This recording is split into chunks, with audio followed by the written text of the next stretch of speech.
Hello everyone, welcome to this message. So as our first cards today we have Fairy Was Kissed by the Pixies. And then as our next two cards we get the Feline and Fav the Footer. That's our next two cards. And then as the overall energy we get Judgment, very interestingly. And things are getting started again. So let's just see. Yeah. So Judgment and things are getting started again. So Judgment has to do we have this idea of Santa, so which relates to good girl versus bad girl, right? Which definitely relates to judgment. So yeah, what do you do? Like, it is kind of like you're getting punished for good behavior, and sometimes we get punished for bad behavior or good behavior, right? So yeah, so you're getting punished for either good behavior or bad behavior, and that's what it's talking about. That's the whole point of judgment in a sense, right? It's the same kind of concept as later in life. People saying like you punishing you for being for doing things the right way or being a good person, right? Or um, punishing you for not doing things the right way. So let's just see. And then we have things are getting started again. And the prunes have something to do with like that things are flowing again, things are getting momentum again. So could it have something to do with this whole notion is getting started again, where you are being judged by other people based on what they believe, how they want to mold you, kind of. Could be that. Because that's kind of like what parenting is in a sense, right? Like molding people into specific specific kinds of outcomes, right? So that's what that makes me think about. So that people may be trying to mold you into like a specific kind of outcome of what they wish you to be. So maybe there is something about that's getting started again.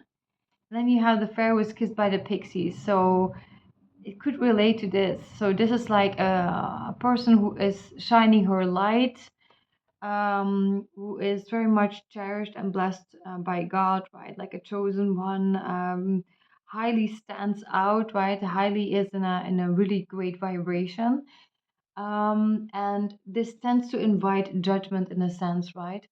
Although not necessarily, like if your vibration is incredibly high, it actually does the opposite. It actually creates that even narcissistic individuals are really joyful around you, right? That because I do think that, my opinion, like narcissistic individuals are people who have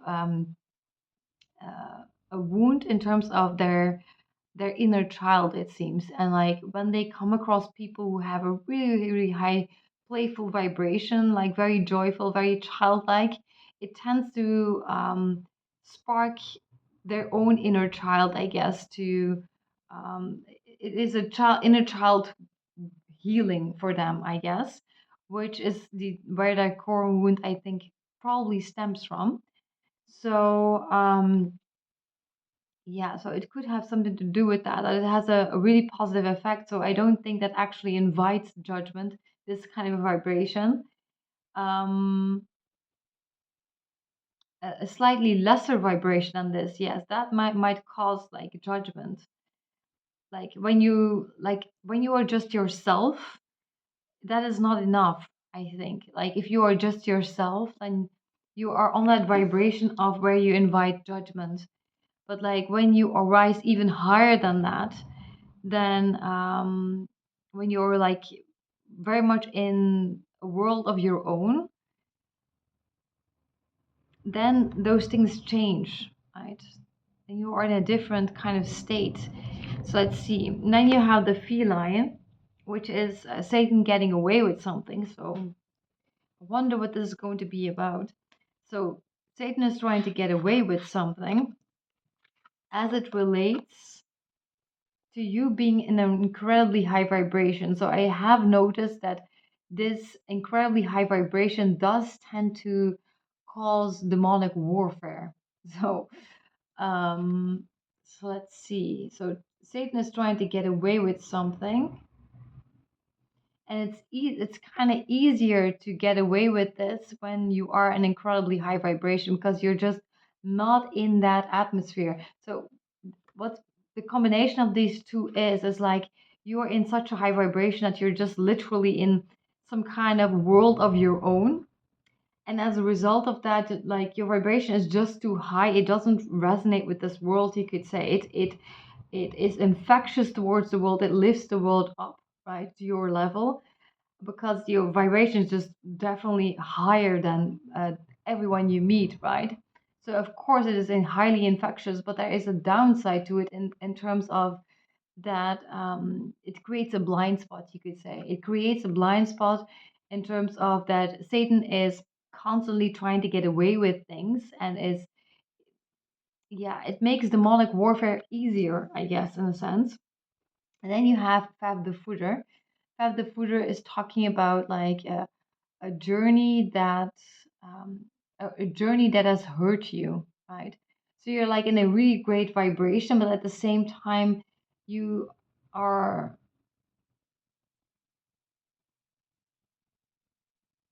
your journey has hurt you thus far, or it causes a journey that hurts you, a difficult journey. Let's just see. We need more cards to really understand what the message actually is here.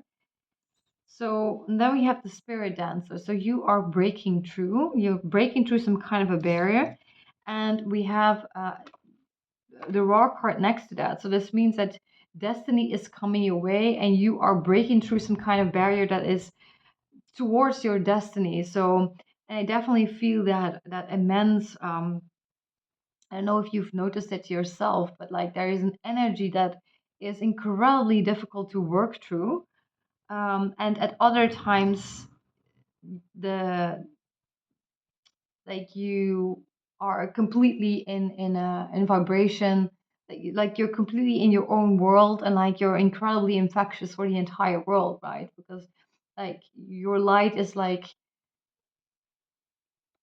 um, making everyone feel uplifted, everyone feel better, right? So but at the same time there's also this other side of it, in terms of like having to push through some kind of invisible barrier, right? So it is an immense amount of like a really difficult energy to work through, I guess. But like once you work through it, like once you, otherwise, I think like otherwise you would have a lot of momentum. Like if you would be able to push through that, like you would have a lot of momentum, and things would be really fast moving, things would align, things would go fast, right? Like so I feel that's what on the other side in that moment. I do feel personally like I break through and I get to that level, and you get in this kind of a vibration, right? But it's like when this is not the case, it's like really, really tough to work through. So let's just see what that could be. And you have the soul shrinker that goes with that. So there is some kind of a, I guess, like soul shrinking type of energy as well. Let's see from top to bottom, like what can be revealed. So we have this kind of an energy is a breakthrough somehow, causes breakthrough. So I do think like once you break through this invisible barrier, you get immediately into this kind of vibration, right? And this vibration in and of itself is uh, a barrier breaker, you could say, right? So it is it causes like once you are in this vibration, like things line up fast, things go fast, right? So you're in this vibration where everybody loves you and everybody wants to give you opportunities, and like things things align really fast, right? You're definitely like in that chosen energy then, but it's really hard to like break through towards that state, you could say, because there's also an enormous counterforce against it too. And then you have the feline. The feline is Satan trying to get away with something, and it could have something to do with this. Yeah, this is like a bomb, right? Like, but it's like a destiny. So you could say that this is kind of like a fast moving destiny bomb kind of thing. So, yeah, Satan is trying to get away with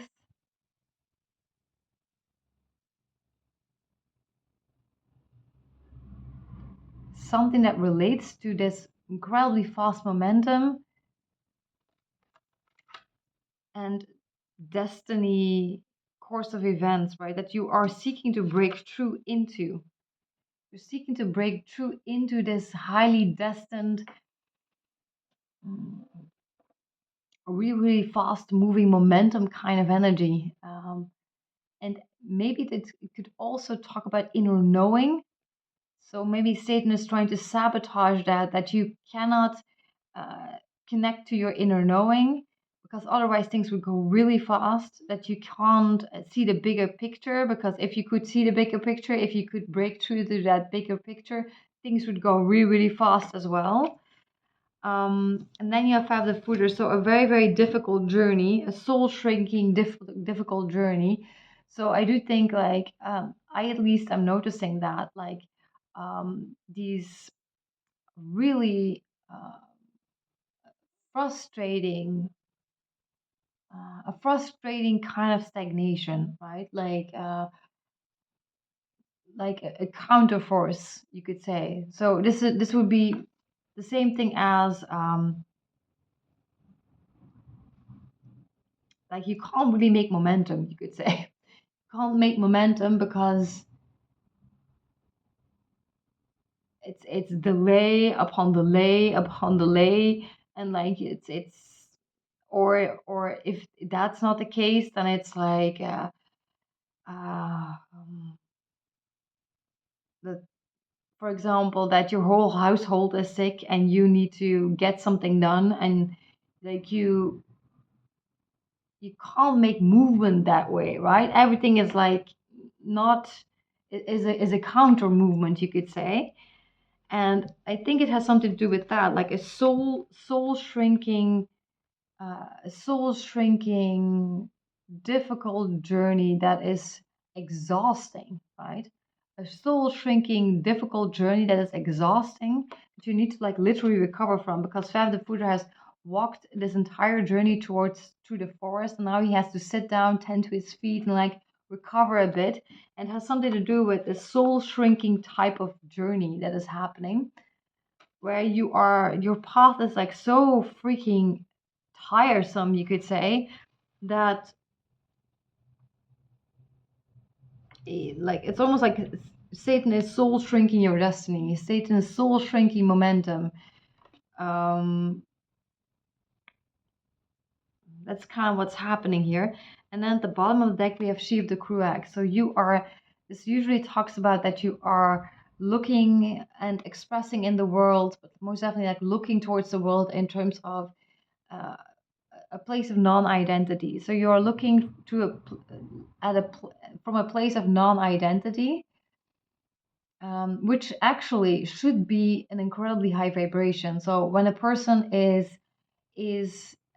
in a place of non-identity, that should be an incredibly high vibration. But there's such a counterforce, right? That this is actually not visible, you could say. It's like layer upon layer upon layer, which is this here, right? Like this says over the top and fake. And if you would see it as like lenses to look through, there's like over the top amounts of lenses to look through. While at the same time, the Knight of Cups is destiny coming your way. So again, destiny, right? So you are in a highly destined kind of period in your life, but at the same time, like you have to like look through all of these lenses, the over the top amount of lenses, or the situation is over the top while you're actually in a place of non-identity, which should be a really great place, right? So this would be similar to I don't know if if you could should or could relate it to that, but like this would be like someone who is in a state of enlightenment, right? So someone who is in a state of enlightenment should logically be that person who sits on a bench and feels peaceful and is like enjoying the world and having a wonderful experience, right? And it should be attracting people to them, and things should go fast and easy, and it would just unfold. Um, and this is all not happening. It's um, like the vision that I'm seeing is a little bit like this. Like if you would have like this chosen, like clearly chosen, like a person, like if the vibration would push through, it would be like everyone would love this person. Everyone would want to give that person opportunity, anything, right? Really. And like you put like how do you call those things? I don't know what they're like, these glass.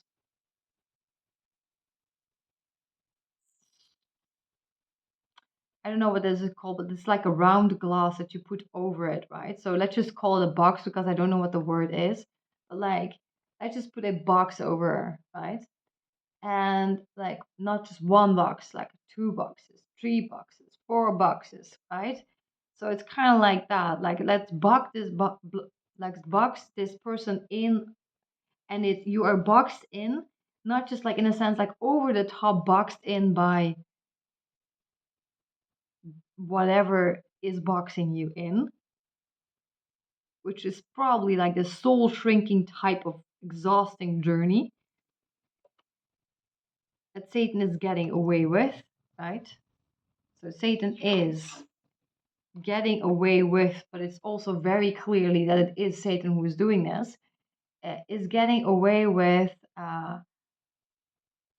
this type of a journey that he's creating for you, right? A very, very exhausting journey that you need to recover from. While this is not, you can clearly see this is not this time period. This time period uh, should be this, right? Should be this, should be that, right? Destiny, breaking through. So it should be a completely different journey, but it's like literally impossible. It's um, like if you would have like a fast moving train or something, like a TGV, right? Like a fast moving train, and then you put something over it. What I can't imagine what that could be, right? But put something over it that that needs to like put it in a jello or something, right? So like a fast moving train, and you put it like a bunch of jello over it or something so that it can't, it literally can't move. And something like that is happening. So you are actually in a destined time, but like things won't move like this, right? And it's literally over the top. It's over the top, and it's layered as well. And this layering, I think, has probably something to do with like these lenses to look through. So what could that mean? But it is, you are in a destined state because Knight of Cups is destiny. This is like a very interesting imagery in and of itself, because you have like a horse, and the only thing this horse can do, it's not going to be moving anywhere, right? The only thing this horse can do is do this at the same pace. Like he's trying to get forward, but the only thing he can do is do this, right? And that's kind of what's happening. It's over the top.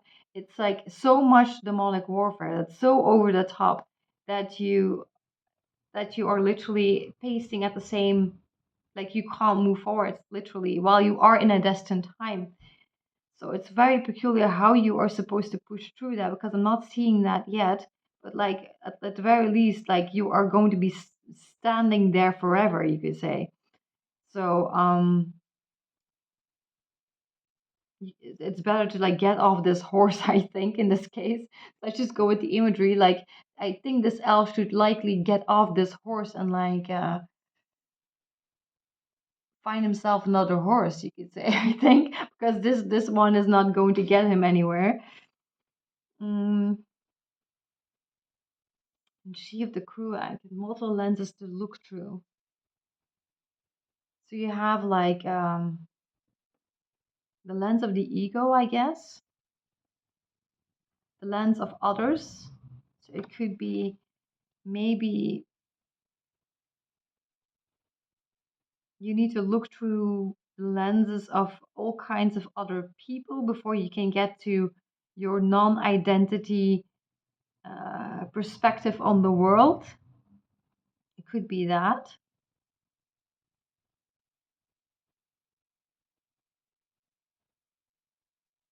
Maybe that is slowing down your momentum, perhaps. Maybe there is something about that you need to get to that place where you're just able to look at the world through non identity and move from that kind of a stance. So maybe you need to perhaps drop all of this, all of the lenses you could look through that is not your own lens. Because I do think, like, what is Satan quite literally trying to shrink? I think more than anything, he's not just trying to shrink momentum, which is a big thing, and destiny. But what I also think that he's primarily shrinking is your inner knowing. So I do think that if you could get access to your inner knowing, you would likely break through. So you need to find some kind of way that despite all of this, that you can kind of like sit and like connect to your inner knowing about things. And just once you connect with that, I think you can start moving forward. You can push through this whole soul shrinking kind of energy. Um, and let's see. And then at, like literally what lay underneath the deck, you have Eyes of the Rainbow. So this is a bridge between heaven and earth. So this is like you connecting to God. Then you have this very strange card again. This card comes up again with the fake. So this again relates to self consciousness, the Garden of Eden, these kinds of things. So self consciousness, you are a bridge between heaven and earth, but there's something about self consciousness that is hindering you, but not really in another way. So, again, it's very, very peculiar what's happening here because you have the sun card here. The sun card is like someone who is very open vibrationally, right? So, someone who is very open to receiving, open to the universe. So, you're in a very open stance. Your actual energy is a very, very open stance. It is attractive, it is joyful, high vibrational, innocent, playful, open to attracting things to you as well. So it's you are not the problem, there's something else that is the problem. And it's very interesting because this makes me think about the Bible as well, like that part of Satan and the donkeys. Maybe we should look at that because the Bible has been a very valuable contribution yesterday, like last time. So let's do that. Yes, and Numbers 22. I just looked it up. That's what I'm thinking about. Numbers 22. Balak summons Balaam. Let's see. When the Israelites traveled to the plains of Moab and camped along the Jordan across from Jericho. Now Balak, son of Zippor, saw all that Israel had done to the Amorites, and Moab was terrified because there were so many people. Indeed, Moab was filled with dread because of the Israelites. The Moabites said to the elders of Midian, "This horde is going to lick up everything around us, as an ox licks up the grass of the field." So Balak, son of Zippor, who was king of Moab at the time, sent messengers to summon Balaam, son of Beor, who was at Pethor, near the Euphrates River. in his native land, Balak said, "A people has come out of Egypt. They covered the face of the land and have settled next to me. Now come and put a curse on these people because they are too powerful for me." Interesting. So it could be that there is some kind of a curse over you because you have become too powerful for Satan. Fascinating. Perhaps then I will be able to defeat them and drive them out of the land. For I know that whoever you bless is blessed, and whoever you curse is cursed. So that's also very interesting, right? Wherever you bless is blessed, and wherever you curse is cursed. But you are blessed, right? So it's very interesting. So God is blessing you. Whoever is blessed is blessed. So God is blessing you. This is very clear. This is a blessed energy, right? But Satan is cursing you because you have become too powerful for Satan. That's why he is cursing you. The elders of Moab and Midian left, taking with them the fee for divination. When they came to Balaam, they told him what Balak had said. "Spend the night here," Balaam said to them, "and I will report back to you with the answer the Lord gives me." Thought that Balaam was like, was Baal, right? Or at least I'm reading it as such right now.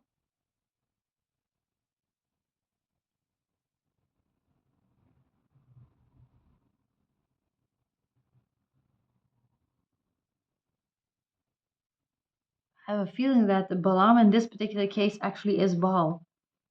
At least it needs to be read like this right now. God came to Balaam and asked, "Who are these men with you?" Balaam said to God, "Balak, son of Zippor, king of Moab, sent me this message. A people that has come out of Egypt covers the face of the land. Now come and put a curse on them for me." Fascinating. Perhaps then I will be able to fight them and drive them away. So you've come out of Egypt. So you've come out of a place of where you weren't free, right? Where you God taking you out of Egypt. And now this person is asking God, right? To put a curse on someone. Perhaps then I will be able to fight them and drive them away. So I do think that Satan is asking. Satan is wanting you, is unable to fight you and thus is cursing you to make you to drive you away pretty much. But God said to Balaam, "Do not go with them. You must not put a curse on those people because they are blessed." Okay. So you must not put a curse on those people because they are blessed. The next morning, Balaam got up and said to Balak's officials, "Go back to your own country, for the Lord has refused to let me go with you." So the Moabite officials returned to Balak and said, "Balaam refused to come with us." And Balak sent other officials, more numerous and more distinguished than the first. They came to Balaam and said, "This is what Balak son of Zippor says. Do not let anything keep you from coming to me, because I will reward you handsomely and do whatever you say. Come and put a curse on these people for me."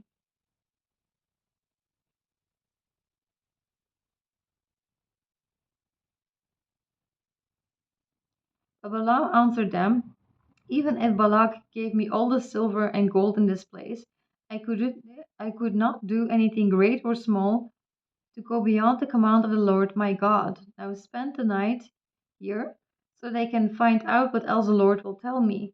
That night God came to Balaam and said, "Since these men have come to summon you, go with them, but do only what I tell you." Okay. Balaam's donkey. Now we get the donkey part. Balaam got up in the morning, saddled his donkey, and went with the Moabite officials. But God was very angry when he went, and the angel of the Lord stood in the road to oppose him. The angel of the Lord stood in the road to oppose him. Balaam was riding on his donkey, and his two servants were with him. When the donkey saw the angel of the Lord standing in the road with a drawn sword in his hand, it turned off the road into a field. Balaam beat it to get it back on the road. So it's kind of like it makes me think about that Satan is seeking to get you back on the road you were on before, I think.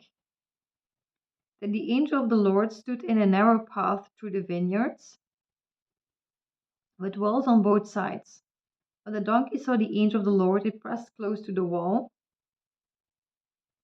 crushing Balaam's foot against it. So he beat the donkey again. The donkey saw the angel of the Lord. Then the angel of the Lord moved on ahead and stood in a narrow place where there was no room to turn, either to the right or to the left. So you can't move in any kind of way, right? It's fascinating. So could it be that Satan is being narrowed in by God slowly? So that there's still some leeway, well, but not very long anymore. So it could be an indication of it won't take very, very long before God is going to close Satan in somehow, that the path is so narrow that there is literally that he can't do anything anymore to stop you, I think. When the donkey saw the angel of the Lord, it lay down under Balaam, and he was angry and beat it with his staff. Then the Lord opened the donkey's mouth, and it said to Balaam, "What have I done to you to make you beat me these 3 times?" Balaam answered the donkey, "You have made a fool out of me. If only I had a sword in my hand, I would kill you right now."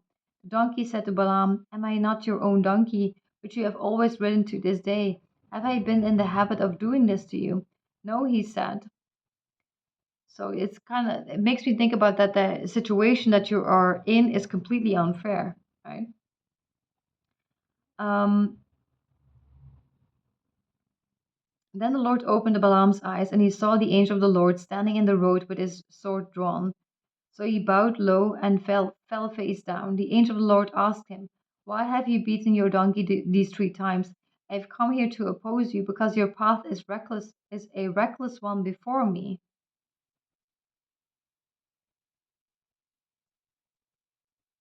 Could it be that God may be the one who is opposing this path? Doesn't seem to be that way if you look at this spread here.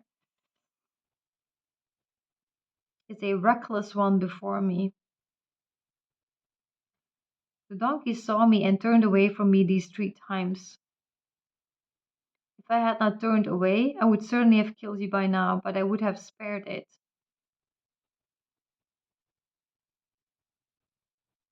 Balaam said to the angel of the Lord, "I have sinned. I did not realize you were standing in the road to oppose me. Now, if you are displeased, I will go back." The angel of the Lord said to Balaam, "Go with the men, but speak only what I tell you." So Balaam went with Balak's officials. And Balak heard that Balaam was coming.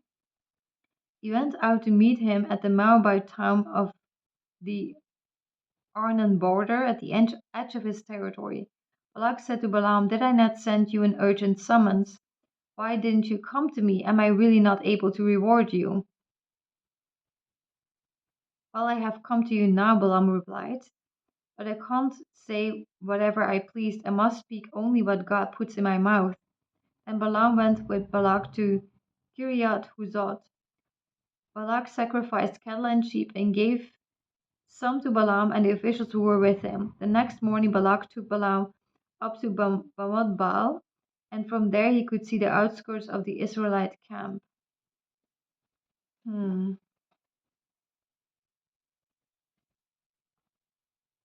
Could it be that God is opposing you, or is God making the path blocking Satan? Because there is something here about you cannot curse what is blessed, right? So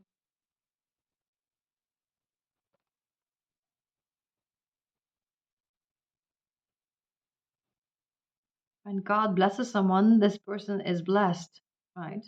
And when God curses someone, this person is cursed. But in this case, I think it's Satan who is cursing you, because that's what is happening, right? He is blocking your path. He's a little bit like,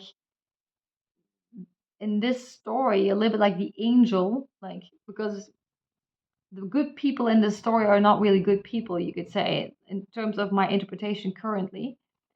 So I do think that there's something about that Satan is trying to get in your way, is making your path very, very difficult, right?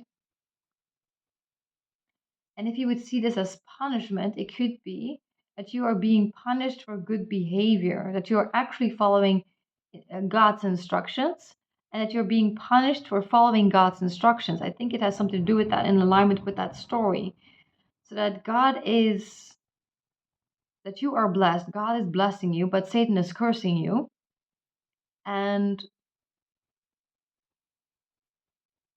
he's seeking to block your path, right? He's seeking to block your path, similar to the angel. In this case, the angel would be a demon in the story, right? So, so he is seeking to block your path, and you are just trying to follow God's instructions, right? You're actually, because this makes me think about someone who's being punished for doing the right thing, for being a good person, for following God's instructions.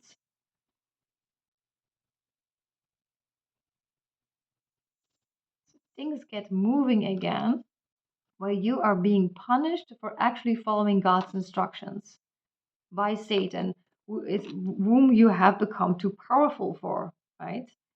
So he needs to block you because you have become too powerful for him.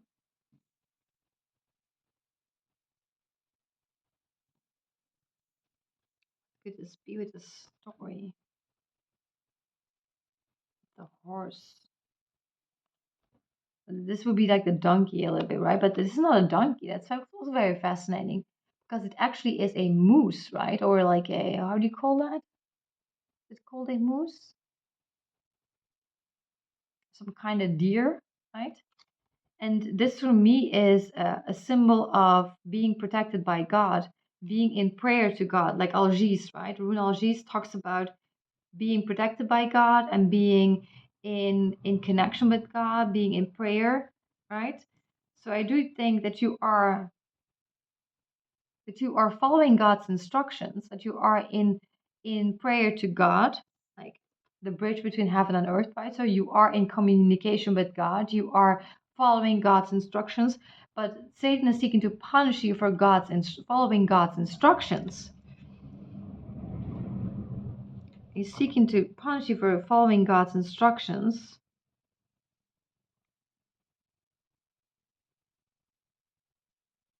By making you self-conscious about it. I think that's what this is. That Satan is seeking to make you self-conscious about you actually following God's instructions. But you should just follow God's instructions because that's how things will get moving, right? So just follow God's instructions, and even when and stay in continuous talking back and forth between you and God, and keep following those instructions, because like I think Satan's horse here, this back and forth horse, like unable to move, that's kind of like Satan's donkey, right? This is not, but you are following God's instructions. So as long as you follow God's instructions, that which actually Satan is seeking to make you self-conscious about. So if every time like you are seeking to follow God's instructions, like you get reprimanded, you are being made self-conscious upon that you are actually just following those action steps that God is moving you towards. So I think you just maybe if you could make faster momentum if you just follow up on that. So if God gives you an instruction, don't be self-conscious about it, because that would be Satan, right? And just be like, nope, I'm just going to do it. Like, go and think about it, I'm going to do it, right? So I think that that's the way you can move forward, because he is literally seeking to stall you, right? So that you can't really move forward. You also have, of course, like the donkey, like Jesus riding on a humble donkey, like a war horse, in a different kind of way, right? Of course. It says symbolized like that. It's like peace and approachability. This humility. Okay. The donkey was used to carry Mary, Joseph, and the infant Jesus, as well as they fled to Egypt to escape King King Herod's wrath as well. Donkey is very interesting, but it makes me think about the donkey being Satan. So I don't know why he is Satan and God is laughing at him. That's what I'm referring to. Also Numbers 22, but I don't see it. Temporarily allowed an animal to speak. How the donkey, the Bible, and Satan connect in this narrative. Hired a prophet named Balaam to curse the Israelites. On its way, Balaam's donkey repeatedly veered off the road and refused to move because it saw an invisible angel of the Lord blocking the path. It's kind of interesting, an invisible angel of the Lord blocking the path. Like, so something is blocking you, right? Interesting. But like, in this case, it would be like blocking Satan. So there is like a back and forth happening here. And this made him frustrated, which is why Balaam started beating the donkey. But there's something fascinating happening here. God gave the donkey the ability to speak, and it argued with Balaam, asking why he was hitting it. God then opened Balaam's eyes so he could see the angel, who revealed that the donkey had actually saved Balaam's life.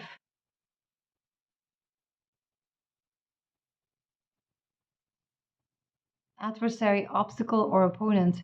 In the original Hebrew, the word Satan does not exclusively refer to the devil. It translates to adversary, obstacle, or opponent. In the story, the angel is described as standing in the way as a Satan, as an adversary, to oppose Balaam's reckless path.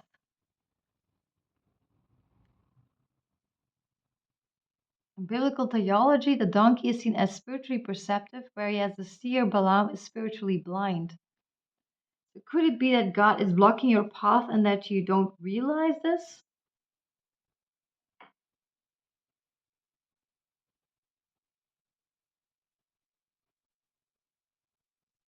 Could be maybe you are being reckless about something and God is seeking to protect you. Perhaps. I feel that it is actually Satan cursing you. Let's see.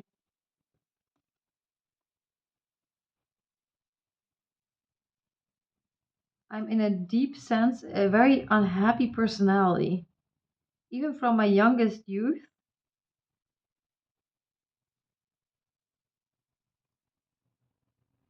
that is close to madness. That it's very, very close to madness, his suffering, of which the deeper cause must lie in the connection between his soul and his body. Because, and this is a wondrous and, for me, unendingly encouraging thought, that my mind is outside of this. On the contrary, it has a tense relationship between body and soul, and it has like a pulling power, just like the ox, right? Like a pulling power, like one seldom sees. An old man who is extraordinarily heavy, heavy in mood, um, gets in his old age a son who also inherits this heavy mood. But this person also has an elasticity of the mind that will allow him to hide that heavy spirit, right? That heavy mood, while he is well it's so it cannot get a hold of it, right? So it cannot get a hold of its mind that is in essence incredibly healthy. And it is not able to shake it off completely, right? It just is capable of bearing it. So I do think there's something about that Satan is seeking to cause a heavy mood in you. Satan is seeking to cause a heavy mood in you, but Satan is not really capable of really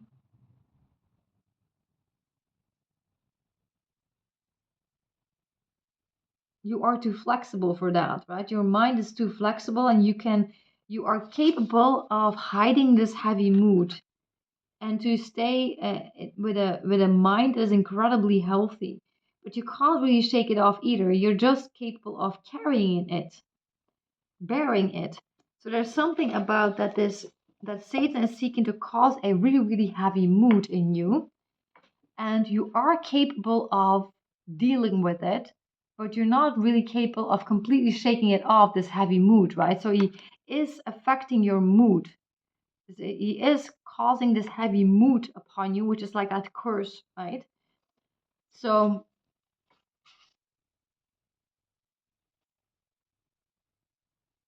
and there's something about, like, I felt like that there is a that suffering that is close to madness, right? And there is something about that this morning I was like, this is like, what is happening is maddening, right? This is crazy making. It's like you can't really, with this kind of crazy making, whatever this is, it is hard to push through. It's very, very difficult to have like this speedy clarity of mind that I'm looking for, that I'm seeking to break through into, which is actually my own natural, yeah, way of thinking. Let's see. There's a deeper cause here that has something to do with the connection between your soul and your body. So I do think that there's something here about that connecting to your soul, right? So you need to connect to your soul, and your mind is outside of this. And it actually has a tense relationship between body and soul. So I do think that there is a some kind of a, your soul is outside of this, your mind is outside of this, and I think that that's literally what's happening. There's something about that Satan is seeking to cause a really, really heavy mood in you, and you are capable of just functioning, but you can't shake it off, and you can only just bear it, right? So like you are affected by this heavy mood that Satan is causing, and this heavy mood that Satan is causing. So you need to shake it off, but you can't really shake that heavy mood off, you could say. And but your mind is outside of this, and it lays in this connection to your soul. So there's something about it, you need to connect to your soul, connect to your soul, connect to your inner knowing. That's how you're going to be able to move forward, because you're actually outside of this, which is also what I feel like. There is this all this that's happening, but at the same time, like, you are actually outside of it. It's just like you see here, right? You're actually beyond identity. So you're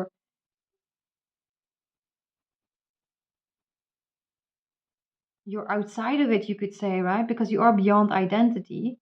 So you are outside of this whole situation. So there's something about that I think you can escape, but it has something to do with you connecting to your soul and to get outside of all of this. A young girl that with girly overcourage uh, is showing um, unknown powers, right? It's showing unknown powers, but like more in the sense like unknown to to this world's kind of powers, right? It's meant more like that, like um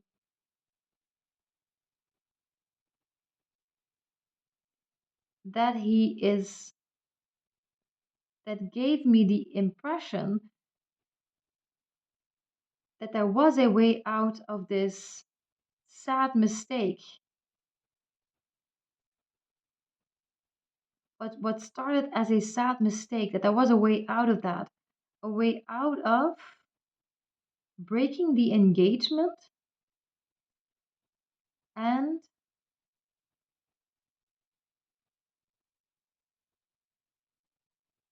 that she was starting to show powers that were starting to show that she didn't care about this rupture at all.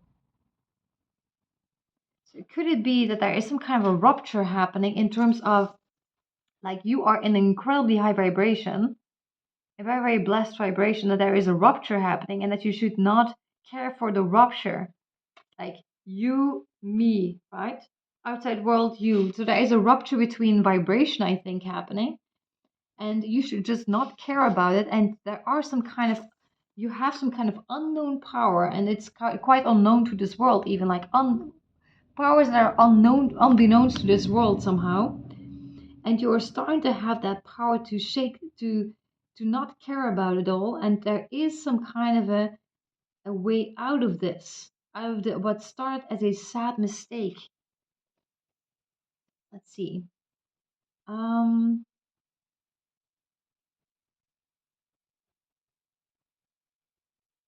it's making your life heavy,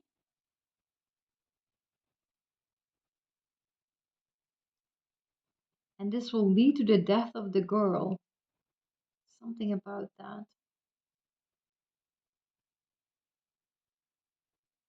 Whether she had said something or not, this is none of my business. From this moment on, I dedicated my life with a small but yet intense power, very, very, very intense power to serve an ID. A small but yet a very, very intense power to serve an ID. So maybe you're doing that. Maybe you are serving an ID with a very intense kind of power.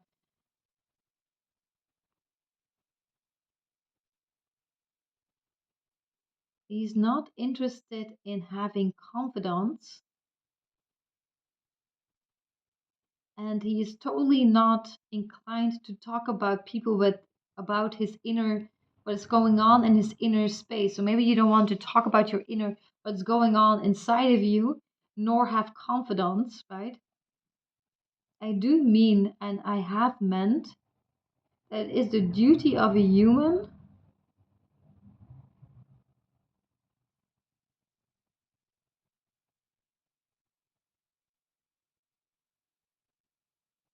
that you don't pass by. It's something that you don't pass by the instance in which a person could serve someone advice.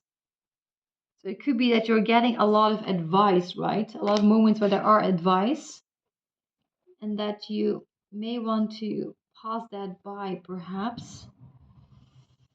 That people consider that to be their duty. But such a conversation cannot start to become, to have like an outcome of confidentialities. I don't even know what that word means. Wawelachtig.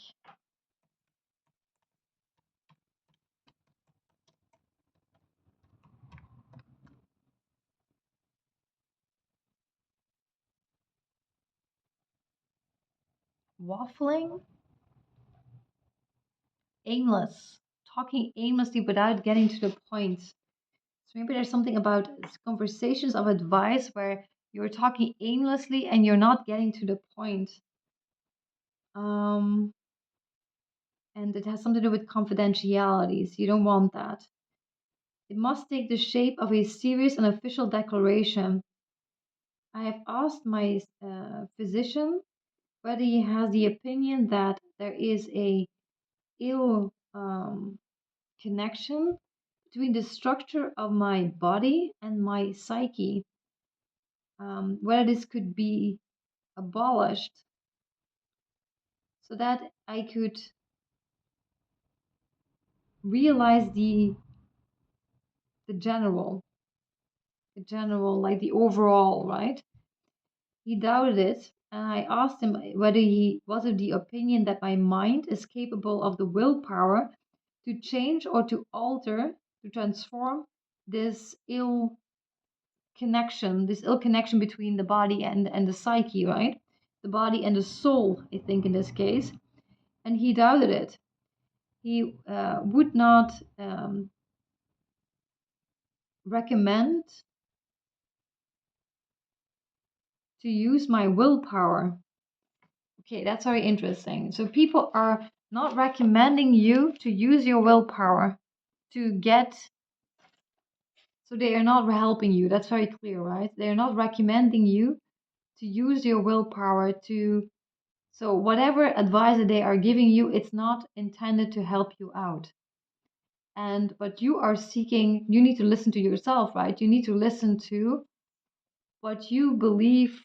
Maybe you need to use willpower perhaps to get out of the situation, and that you need to address this strange connection between your body and your soul, that there is a tense relationship between these two, between your body and your soul. So I do think that you need to connect to your soul and get that willpower going based on you connecting with your soul, to get that courage going from connecting to your soul, because there's some kind of an unknown power inside of you, of an unknown intensity as well, unbeknownst to this world, kind of intensity that's inside of you. And there is some kind of a rupture happening between your vibration and the world's vibration around you. And you need to just let that happen, to just not care that there is a difference here between the world and you. So allow that rupture to happen in your existence, I think. And be courageous, and just don't take advice, don't talk about things unless you are making an official declaration about what you are doing, perhaps. So there's something about that that's happening. You have an exit the moment you don't care about it all anymore.